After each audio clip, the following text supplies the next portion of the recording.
energy mission for Vikasit Bharat. Development of at least 100 gigawatt of nuclear energy by 2047 is essential for our energy transition efforts. Ladies and gentlemen, India is currently standing at an energy crossroad. By the year 2047, the nation must quadruple its electricity capacity. While the renewables have won the cost war, they are beginning to lose the reliability battle. मेरे प्यारे देशवासियों, budget का बहुत बड़ा हिस्सा ये petrol, diesel, gas in सब को लाने के लिए खर्च होता, लाखों करोड़ रुपए चले जाते। Today, coal still supplies over 70% of our power because sun doesn't shine at night and the wind is fickle. Spain and Portugal learned this the hard way on April 2024 when a sudden weather shift caused a continent-wide blackout. Trains stopped, hospitals switched to backup generators, communities waited hours for power to return. But what if I told you that there is a solution, a nuclear reactor? So compact that it can be built in a factory, so safe that it can be placed near a city, and so strategic that it uses India's own indigenous technology. In the Union Budget 2025, the Government of India made a seismic move, provisioning 20,000 crore rupees, nearly 2.4 billion US dollars, specifically for the design, development, and deployment of small modular reactors. For research and development of small modular reactors with an outlay of 20,000 crore will be set up. At least 5 indigenously developed small modular reactors will be operationalized by 2033. We aren't just talking about power plants anymore. We are talking about the iPhoneization of nuclear energy. Today, we decode the Bharat Small Reactor, the BSMR 200, and the massive industrial shift that is about to create $300 billion market.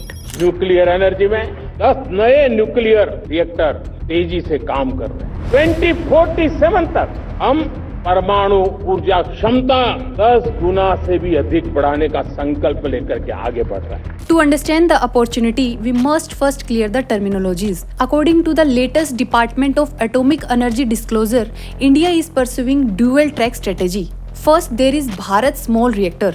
As per the NPCIL request for proposal issued on December 31st, 2024, the BSR is a 220 megawatt pressurized heavy water reactor. This PHWR uses natural uranium as fuel and heavy water as moderator and coolant. The reactor operates at relatively low pressure and the heavy water is contained within a calandria, a large cylindrical vessel. Guys, it is not a prototype. It is a re-engineered version of our proven 220 megawatt workhorse that has operated for millions of hours. The mission for BSR is clear: captive power for heavy industry.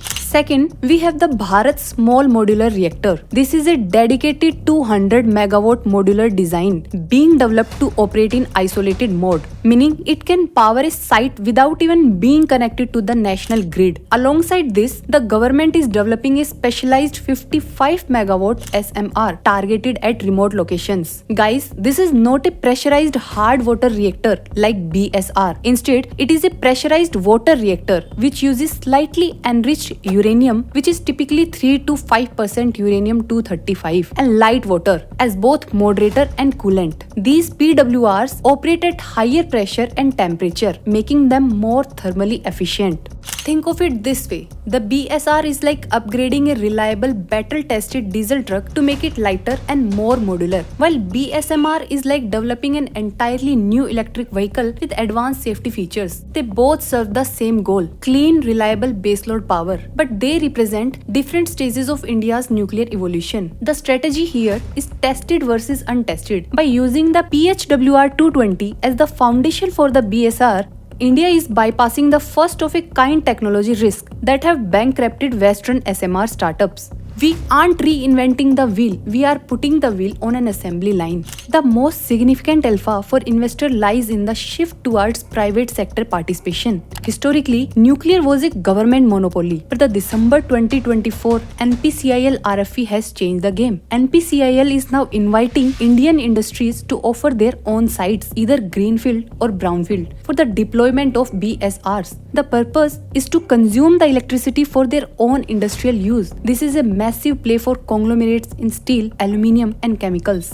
Nuclear energy के क्षेत्र में बहुत बड़े reform लेकर के आए। अब हमने प्राइवेट सेक्टर के लिए भी परमाणु ऊर्जा को के द्वार खोल दिए हैं। हम शक्ति को जोड़ना चाहते हैं। India may open up its nuclear sector to private players in nuclear energy. Now a question might come to your mind that why would a private company want a nuclear reactor? Well, because of carbon border adjustment mechanism. To export steel to Europe or the US in 2030, you need carbon-free power. Solar can't run a blast furnace, but SMRs can. This creates a captive cash cow model where the industry provide land and capital while government provide core technology and safety oversights. When will we see these on the ground? Well, the latest Lok Sabha data give us the hard number. The estimated construction timeline for the lead unit of BSMR 200 is between 60 to 72 months from the date of sanction. Furthermore, the lead twin unit of the 55 megawatt remote reactor are scheduled to be set up at a Department of Atomic Energy site by the year 2033. For the BSR 220, the focus is on repurposing. India has hundreds of retiring coal-fired thermal power plants. These are brownfield gold mines. They already have land, the water cooling system and high voltage transmission lines. By swapping coal for the Bharat small reactor, the government can slash time and cost of deployment by nearly 40%. Let's talk money. Is nuclear too expensive? If you compare the levelized cost of electricity of a single reactor versus solar farm, solar wins. But wait, this is a wrong comparison. The real matrix is solar plus storage versus SMRs. To get 24/7 power from solar, you need massive battery banks. Currently, solar plus 4-hour battery storage in India cost between 8 to 10 rupees per unit. According to Niti Aayog's Energy Transition Report, the BSR aim for a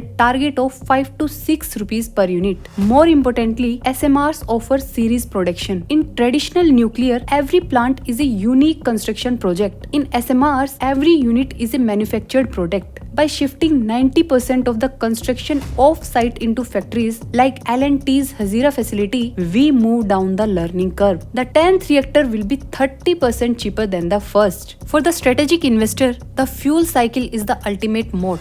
India possesses the world's largest reserve of thorium, which found on the monazite sand of our coastlines. The BSR and BSMR program are the bridge to stage 3 of India's nuclear program. By deploying a fleet of these small reactors, we maintain the operational ecosystem required to eventually transition to thorium-uranium-233 cycles. This isn't just about electricity, it is about energy sovereignty. While other nations are tethered to the global uranium market, India is building the infrastructure to eventually run on its own sand.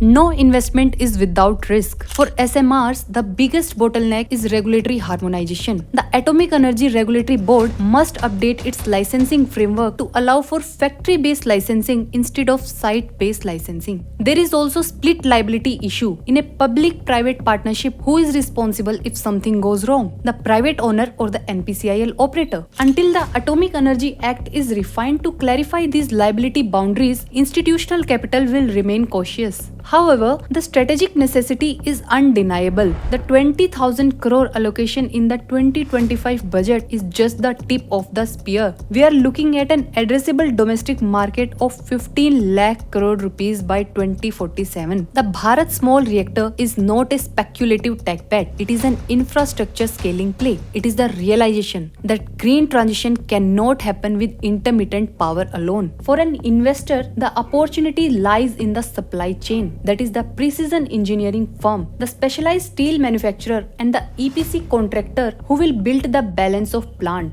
India is attempting to do for nuclear what it did for digital payments. Create a low-cost, high-volume indigenous solutions. The mini nuke revolution has just begun. The question is not whether small modular reactor will play the role or not. It is how large will be that role and who will benefit from building it. And finally, are you positioned for it?